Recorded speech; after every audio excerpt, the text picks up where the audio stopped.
بسم اللہ الرحمن الرحیم۔ السلام علیکم دوستو۔ نرسنگ کے خیمے سے نکلنے کے بعد تھوڑی دیر تک خیمے میں خاموشی رہی۔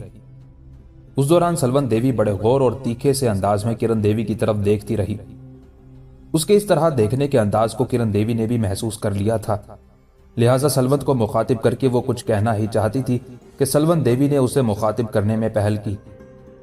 کرن، اس وقت میرے ذہن میں کئی سوال ہیں جو میں تم سے پوچھنا چاہتی ہوں۔ دیکھو، تم عمر میں مجھ سے بہت چھوٹی ہو، پہلے وعدہ کرو جو کچھ میں پوچھوں گی اس کا جواب صحیح دو گی، کوئی بات مجھ سے چھپانے کی کوشش نہیں کرو گی۔ سلون کے ان الفاظ پر کرن دیوی کے چہرے پر ہلکا سا تبسم نمودار ہوا۔ کہنے لگی، سلون، تو میری بھاوج ہے، عمر میں مجھ سے بڑی ہے، لہٰذا تمہاری حیثیت میری بڑی بہن کسی بھی ہے۔ تم پوچھو کیا پوچھنا چاہتی ہو، میں تم سے وعدہ کرتی ہوں کہ جھوٹ نہیں بولوں گی۔ کرن کے ان الفاظ کے جواب میں سلونت کچھ دیر سوچتی رہی، پھر کہنے لگی، کرن، بات یہ ہے جس وقت دہلی میں تمہارے بھائی نرسنگ نے عمر خان کو دعوت پر بلانے کی گفتگو کی تھی، اس گفتگو کے دوران تم نے جو اپنے تاثرات کا اظہار کیا تھا اس سے بھی مجھے ایک بات کا شک ہوا تھا، لیکن میں حتمی فیصلے پر نہیں پہنچی تھی۔ اس کے بعد جب تمہارے بھائی نے یہ ارادہ ظاہر کیا کہ عمر خان ایک لشکر کی کمانداری کرتے ہوئے دوآبا کے علاقے پر حملہ آور ہونے کے لیے روانہ ہوگا، تو اس موقع پر تم نے بھی اپنے بھائی کے ساتھ لشکر میں شامل ہونے کی استدعا کی تھی۔ اس وقت تمہارے متعلق میرے ذہن میں جو خیالات ابھرے تھے ان میں تقویت آئی تھی، اور پھر آج جب ہم عمر خان کے خیمے میں گئے اور وہاں جو گفتگو ہوئی، اس گفتگو کے دوران میں تمہارے چہرے، تمہاری آنکھوں کا بڑے غور سے جائزہ لیتی رہی۔ میری عزیز چھوٹی بہن، جو کچھ میں نے سمجھا یا جو کچھ میں نے جانا اس کا میں تم سے اظہار کرتی ہوں۔ اب آگے اس کی تائید اور تردید کرنا تمہارا کام ہے، پر کوئی چیز چھپانا مت۔ کرن، اگر میں غلط نہیں کہہ رہی تو میں کیا یہ سمجھوں کہ تم عمر خان کو چاہنے لگی ہو اور ان کی طرف مائل ہو؟ سلونت کے ان الفاظ کے جواب میں کرن دیوی سنجیدہ ہو گئی تھی، پھر کہنے لگی، سلونت، تمہارا اندازہ درست ہے۔ نہ جانے مجھے کیا ہوا کہ میں آپ سے عمر خان کی طرف کھنچتی چلی گئی۔ جس وقت میری سگائی چتر سال کے ساتھ ہوئی تھی اس وقت بھی میں نے اس سگائی کو ناپسند کیا تھا۔ میں تم سے جھوٹ نہیں کہوں گی، جس وقت عمر خان کو گرفتار کیا گیا تھا اور الزام لگا تھا کہ اس نے ہمارے ماموں کو قتل کیا ہے اس لیے کہ ماموں نے رجینی کو اٹھا کر بے آبرو کرنا چاہا تھا، تو اس وقت پہلا موقع تھا کہ عمر خان کے لیے میرے ذہن میں عزت کا ایک نشان بنا تھا، اس لیے کہ عمر خان نے ایک لڑکی کی عزت اور آبرو بچائی تھی۔ اس کے بعد جب اسے گرفتار کیا گیا تو اس کی گرفتاری پر مجھے دکھ اور افسوس بھی ہوا، اور جس روز اسے لوہے کے پنجرے میں بند کر کے چیتا چھوڑا جانا تھا اس وقت میرے ذہن میں ہلچل اور دل میں ایک خلجان تھا، لیکن میں کسی کے سامنے اپنے ان جذبات کا اظہار نہ کر پائی تھی۔ اور پھر جب عمر خان چیتے کو زیر کر کے ہمارے ہاتھ سے بھاگ جانے میں کامیاب ہوا تو سلونت، وہ دن میرے لیے بڑی خوشی کا دن تھا۔ اس کے بعد سب لوگوں کے سامنے چتر سال سے میری سگائی کر دی گئی۔ جس روز سگائی ہوئی اپنے من میں نے اس دن کو سب سے منحوس دن جانا، اس لیے کہ میرے ذہن، میرے شعور، میرے دل میں عمر خان بڑی تیزی سے ہر شے پر قبضہ جماتا چلا جا رہا تھا۔ اور پھر جب انفرادی مقابلے میں چتر سال کو عمر خان نے زیر کر دیا تب عمر خان میرے دل کے سنگھاسن پر ایک حکمران کی حیثیت سے بیٹھ چکا تھا۔ اور جب جنگ کے دوران یہ خبر آئی کہ چتر سال کو عمر خان نے موت کے گھاٹ اتار دیا تو میرے من نے یہ اعلان کیا کہ گویا چتر سال کا خاتمہ کر کے عمر خان نے اپنی طرف بڑھنے کے لیے سارے راستے ہی صاف کر دیے ہیں۔ اس کے بعد سلونت، معاملہ آگے بڑھتا گیا۔ عمر خان نے جب لگاتار راجہ مان سنگھ، ادے پور کے رانا اور ہمارے لشکریوں کو یکے بعد دیگرے بدترین شکستیں دی تو عمر خان ایک ہجوم میں، ایک طوفان، ایک اندھیاؤ کی طرح میرے دل، میرے ذہن پر چھا چکا تھا، اور میں یہی خیال کرنے لگی تھی کہ میں عمر خان کے لیے پیدا ہوئی ہوں، گو میں نے کسی پر اس کا اظہار نہیں کیا تھا۔ اس کے بعد جب عمر خان نے پتا جی کو گرفتار کے بعد انہیں بچایا، ان کی جان محفوظ کی، تب یوں جانو میں اپنا تن من دھن سب کچھ ہی عمر خان پر نچھاور کر چکی تھی، اور پھر حالات نے بھی میرے حق میں پلٹا کھایا۔ پتا جی نے جہاں بھویں گاؤں کی اپنی جاگیر میں منتقل ہونا چاہا، وہاں دہلی میں ایک حویلی خریدنے کا ارادہ ظاہر کیا تو اس روز میری خوشی کی کوئی انتہا نہ تھی۔ سلون، تم جانتی ہو میں نے ہی دہلی میں بھائی کے ساتھ رہنے کی خواہش کا اظہار کیا تھا۔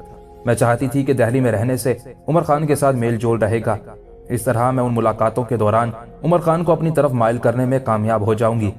سلونت، یوں جانو اب میں عمر خان کو اپنے دل کے سنگھاسن پر ایک راجکمار ہی نہیں، دیوتا بنا کر بٹھا چکی ہوں۔ سلونت، میری بہن، میں اس محبت میں اب بہت آگے نکل چکی ہوں۔ عمر خان اب میرے لیے سونی اداس یادوں میں امنگوں کا بہتا ساگر،